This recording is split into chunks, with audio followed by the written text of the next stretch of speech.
नर्मदायै नमः प्रातर् नर्मदायै नमो निशे नमोऽस्तु नर्मदे तुभ्यं पाहि मां शरणागतं त्वं राजा सर्वतीर्थानां त्वमेकः जगदपिता याचितं तीर्थमे देवी सर्वपापप्रमुच्यते नर्मदायै नमः मेकलकन्यकायै नमो नमः नमस्कारा नमस्करोमि।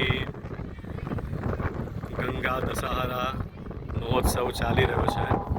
ગંગા દશહરા એટલે કે ગંગાજીના પૃથ્વી ઉપર આવવાના અવતરિત થવાના જે દિવસો છે, જેમ રામ ભગવાનનો જન્મ મહોત્સવ અયોધ્યાની અંદર 1 વર્ષ સુધી મનાવવામાં આવ્યો હતો। નંદ ઘેર આનંદ ભયો નંદ મહોત્સવ ભગવાનનો જ્યારે મનાવવામાં આવ્યો હતો કૃષ્ણ ભગવાનનો, એ આઠમ પછીના બીજે દિવસે એટલે કે નોમને દિવસે મનાવવામાં આવ્યો હતો। એ જ પ્રમાણે પૃથ્વી ઉપર ગંગાજી જ્યારે અવતરિત થયા એ વખતે એના પછી 10 દિવસ સુધી ગંગાજીનો મહોત્સવ મનાવવામાં આવ્યો, એ એટલે કે ગંગા દશહરા।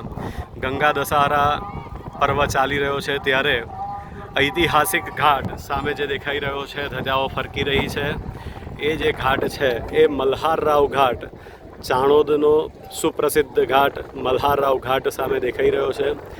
મલ્હારરાવ ઘાટ ઉપર સંધ્યાકાળનો સમય છે।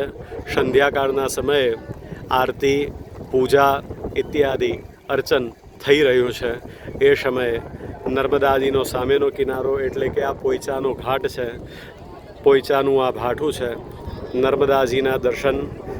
પ્રભાતે વહતી ગંગા મધ્યાહ્ને તુ સરસ્વતી અપરાહ્ને સર્વતીર્થાની રાત્રૌ વહતી ચ નર્મદા। સવારમાં નર્મદાજી સાથે ગંગાજીનો પ્રવાહ આવે છે, મધ્યાહ્ને તુ સરસ્વતી બપોરના સમયે નર્મદાજીની સાથે સરસ્વતીનો પ્રવાહ આવે છે। અપરાહ્ને સર્વતીર્થાની અપરાહ્નકાળ એટલે કે સંધ્યાકાળે નર્મદાજીની અંદર 68 તીર્થ સ્વરૂપે નર્મદાજી વહન કરે છે। અને કીધેલું છે કે રાત્રૌ વહતી ચ નર્મદા, એકલા નર્મદાજી રાત્રિના વહન કરે છે, એટલે નર્મદાજીની અંદર રાત્રિના સ્નાનનું પણ વિશેષ મહત્વ છે। સંધ્યાકાળ એટલે કે 68 તીર્થ સ્વરૂપે જ્યારે નર્મદાજી વહન કરી રહ્યા છે ત્યારે ગંગાજી પણ આ જગ્યાએ ચોક્કસ જ ઉપસ્થિત છે। આ નર્મદાજીનો અને 68 તીર્થનો સંગમનો આ સમય